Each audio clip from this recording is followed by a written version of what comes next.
En Detrás del Médico presentamos al doctor Ernesto Alcántar Luna, que nos hablará sobre profesionalismo en la medicina.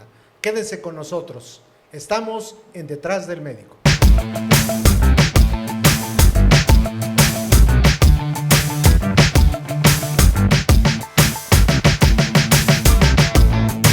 Para este tema de profesionalismo en la medicina, presentamos al doctor Ernesto Alcántar Luna.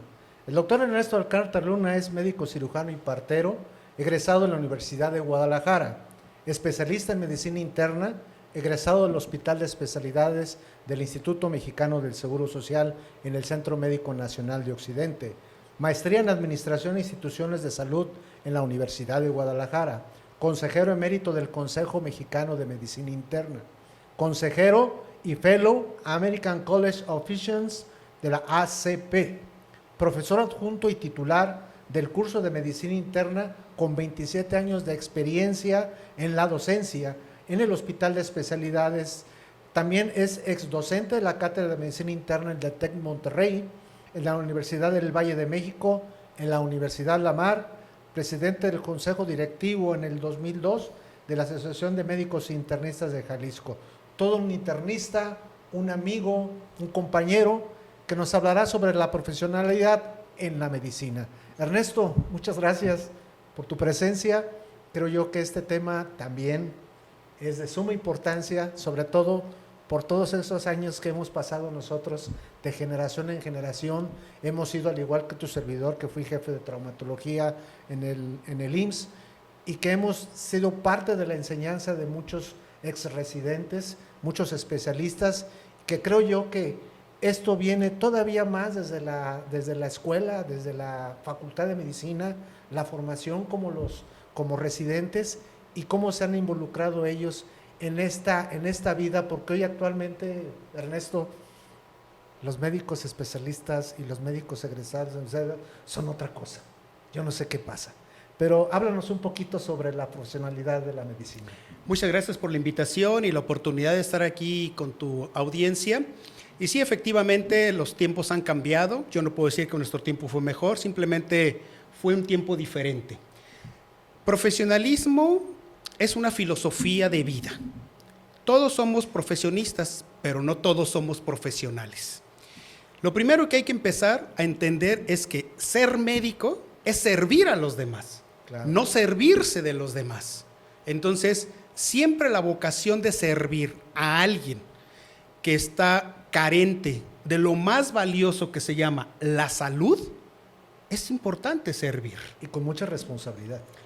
Eso es lo más importante, la responsabilidad de mis conocimientos y cómo los voy a poner al servicio de mi paciente, al servicio de los derechohabientes. Esto yo siempre lo he dicho, que cuando estamos estudiando medicina y dejamos de tener a los compañeros residentes, a los médicos de base, y estamos solos, empezamos a sentir de qué estamos hechos, y es cuando empezamos a conocer y a generar esos valores que vienen desde la familia, lo podemos decir así, y que de alguna manera vamos empezando a saber de qué estamos hechos, éticamente, profesionalmente, y cómo, como tú lo dices, de servir a la medicina, servir al paciente, servir y no ser servil también, porque esa es otra cosa. Claro, porque te vuelves un mercenario de la medicina, te vuelves un mercantilista de todo esto, y algo a mí que me enseñó uno de mis maestros,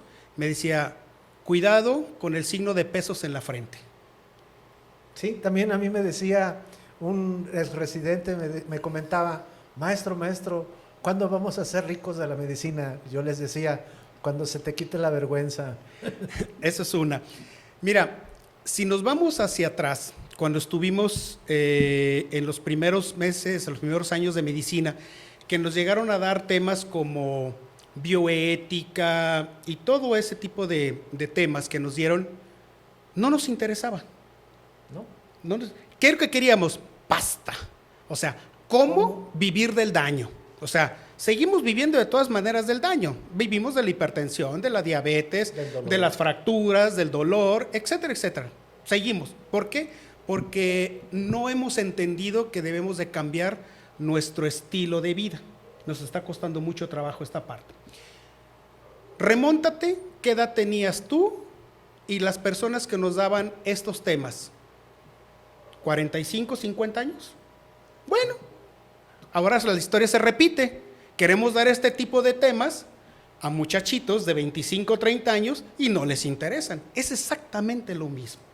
Entonces, ¿cómo se aprende el profesionalismo médico? Con el ejemplo, Claro. no con un discurso. Esto sí tiene que ser muy apegado a cómo veo yo y seguir con el ejemplo. Hay una serie de definiciones. Yo te presentaría como un conjunto de lineamientos necesarios para la competitividad del médico respecto a sus conocimientos, destrezas, actitudes y subrayo, y en cursivas y negritas, valores. ¿Sí? Los valores vienen de tu casa. Claro. La primera clase que ya daba de medicina, lo primero que veía en los chicos era: ustedes son la tarjeta de presentación de sus papás. Y de ahí en adelante va saliendo todos los demás. Vas viendo la cuestión de los valores. Durante el tiempo en que yo estuve como jefe de división quirúrgica y tenía ya a cargo las nuevas plazas de otras especialidades como urología, oftalmología, hicimos un entrenamiento, un test donde yo les ponía, les decía, en este renglón me van a poner los valores que les inculcaron en su casa. ¿Cuáles son los valores que ustedes conocen y saben que vienen desde su casa? ¿Y cuáles son los valores que ustedes creen que deben de desarrollar durante la práctica médica? Y realmente no pudimos empatar nada, porque realmente ellos confundían los valores con las obligaciones, confundían el hecho de decir, bueno, pues estudié medicina porque a final de cuentas le tenía que dar el gusto a mi padre, o le tenía que dar el gusto a alguien, o porque realmente pensé que la medicina era la que me iba a elevar socialmente. ¿Cuántos médicos, estudiantes de la Facultad de Medicina, renuncian durante los primeros semestres de la carrera, ¿verdad? Entonces, esto quiere decir que la medicina la tenemos que traer ya en el corazón, en la mente, Ernesto. ¿Dónde la tenemos que Yo traer? creo que es una vocación de servir. Yo creo que todas las profesiones tienen esa capacidad de inculcar el servicio, inclusive un vendedor, servicio al cliente, al fin de cuentas. Entonces, en todas las partes tenemos esa famosa, ¿cómo se llama? Área de atención al mismo cliente, y entonces pues les da servicio. Entonces, sucede que en un momento determinado, la vocación para servir, pues te nace, tú la tienes como la vocación del sacerdocio, hay un llamado, o sea, es un intangible muy difícil de explicar en cuanto a esto. Lo que sí me queda muy claro es que yo tuve muchos estudiantes que se aventaron la carrera y en el internado ya no era lo que ellos querían. Inclusive hay muchísima gente que dentro de medicina se dedica a otras áreas donde no están en contacto tan directo con la enfermedad y el enfermo. Genera mucha angustia el no saber qué es lo que tiene o cómo voy a reparar esto, cómo le voy a ayudar al paciente. Entonces, esta capacidad de servicio, esta vocación de servicio, yo creo que es una cosa que en muchísimas partes hay la herencia. Yo no sé si eso sea por imitación, por modelaje, en un momento determinado, pero pues yo no creo que haya medigenes. No lo creo y me estoy arriesgando, ¿sí?, a este concepto, porque bueno, ya ahorita sobre otra serie de situaciones se está hablando mucho de la genética. No, yo creo que es el que tú te des. Y ahorita, como bien mencionabas tú, hay una serie de definiciones que han cambiado, ¿sí?, que se ponen mucho de moda, en los cuales yo no estoy de acuerdo. Por ejemplo, te voy a hablar de uno, hablamos mucho de empatía. O sea, yo no quiero estar en tus zapatos, pero sí entiendo lo que te está pasando. Sí. Que es muy diferente. Entonces ya ha sido un discurso. No eres empático, O sea, no me entiendo, no te entiendo, ¿qué es lo que está sucediendo? ¿Sí? Entonces, son términos muy a modo, muy a veces hasta de moral circunstancial. Entonces me muevo en esa parte, ¿no? Entonces, es que no es empático. Bueno, yo creo que, por ejemplo, tú como ortopedista, yo como médico especialista en medicina interna, pues hay una enfermedad que nosotros no vamos a tener que se llama menopausia. Pero sí entendemos por lo que está pasando la paciente y cómo la podemos ayudar. Eso es una empatía. Pero no quiero ponerme yo en sus zapatos y tener esos bochornos, pero sí lo entiendo. Sí, porque realmente en esos aspectos no nomás es únicamente el hecho de entender cómo está la salud del paciente, lo que te narra el paciente, sino también una cosa muy importante, y esto es una situación de carácter social, es el entorno del paciente. El entorno que tienes que empezar a manejar tú desde ese punto de vista donde tú puedes ser muy empático con el paciente, pero realmente el entorno no te va a ayudar a ser tan empático, porque a final de cuentas el paciente sale de tu consultorio y ahí se acabó. Porque no sabes qué sucede, no sabes qué va a pasar con ese paciente, si va a atender las indicaciones. Lo que sí el paciente, lo que necesita en muchas ocasiones, lejos de cualquier otra cosa, es que el paciente lo escuches, lo toques, lo explores. Ahora ya no. Ahora un paciente llega con dolor de cabeza e inmediatamente le prescriben una resonancia magnética. No sé si estas situaciones, esas tendencias que se están ocurriendo es porque actualmente puedes decir, oye, es que si tú no le pides una resonancia magnética o no le pides un estudio sofisticado, no estás haciendo buena medicina. Porque también hay que hablar sobre eso. Ese sinónimo de decir, bueno, yo soy muy profesional, me siento muy profesional, muy empático con mis pacientes, pero a lo mejor el paciente espera que si le duele la rodilla, oiga doctor, es que yo vengo a que usted me haga una resonancia magnética. ¿Se la prescribes, Ernesto? ¿O no?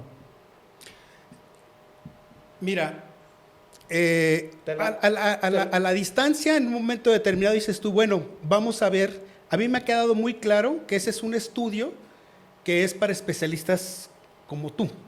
Y yo nunca me metí en otros terrenos, ¿sí? A menos que fuera otro tipo de situaciones. Entonces, yo no se lo prescribiría. Creo que hay criterios para sí hacer las cosas y para no hacer las cosas. Una vez me preguntaron, ¿cuáles han sido las situaciones más complicadas en tu ejercicio profesional, más difíciles? Les dije, 2. ¿Cuándo no dar un tratamiento? ¿Y cuándo sí? ¿Y cuándo no prescribir un examen de laboratorio? Y te voy a decir una cosa, hace un tiempo me invitaron a un programa de radio. El programa era en enero, era con la finalidad de que yo dijera cuáles son los exámenes que tenemos que hacer a principios del año. Yo entendía cuál era la intención del programa, o sea, dar consulta abierta y hacer una serie de sugerencias. Y a lo mejor, a una audiencia que no es mi paciente y que yo no la conocía. Y a lo mejor ¿sí? El patrocinador era un laboratorio. No. Digo, porque a veces se puede dar eso, ¿no? Y total, se va desarrollando la conferencia, la plática, la charla, como en este momento, y me preguntan, bueno, ¿y cuáles son los exámenes que nos tenemos que hacer nosotros a principios del año? 2. ¿Solo 2, doctor? 2. 1, un examen de conciencia, cómo estoy, de dónde vengo y a dónde voy. 2, un examen médico. Claro. Nada más. Acudir con un médico. ¿Sí? Son los únicos 2 exámenes que hay que hacerse. Así es. ¿Qué sucede ahorita? Muchos de los, a mí me pasó en mi práctica. ¿Vas a ir con el doctor Alcántar? Sí. Vete haciendo estos exámenes para que le vayas ganando. Inclusive compañeros de nosotros también. Vete haciendo esto y esto para que le vayas ganando. No se vale. ¿Sabes por qué no se vale? Es un falso conocimiento de tu acto médico. No tanto por eso, porque yo también cobro por interpretar los exámenes porque voy a tomar una decisión. Entonces, es una consulta, si no la quieres pagar, no la pagues, pues, o sea, no vayas conmigo, ¿sí? Entonces, si otro te ofrece, ¿cuál es la palabra de moda? Un combo, 5 consultas, junto con 10 exámenes de laboratorio, etcétera, pues adelante. No, ahora son 48. Ese es otro problema. Inclusive, hoy por hoy, los laboratorios te hacen los exámenes por paneles. Sí. Y está bien demostrado científicamente en la literatura que cuando se piden más de 10 exámenes de laboratorio, uno va a salir fuera de los rangos de referencia, que no es lo mismo que normal o anormal. Esto para que la gente lo vea, cuando es proclive a autopedirse exámenes de laboratorio o a consultar al doctor Google y al doctor Yahoo. a Yahoo y a todos ellos, cuando realmente la situación es muy, muy especial y es cómo me siento, qué siento, y mejor acudir con el médico, como tú bien dices, porque él es el que va a tomar las decisiones más importantes. Hablar de profesionalismo en la medicina es hablar de muchas cosas, hablar de muchos criterios, hablar de lo que ya habíamos comentado, los valores, la responsabilidad, el compromiso que tiene que tener un paciente hacia con uno mismo, hacia con el paciente.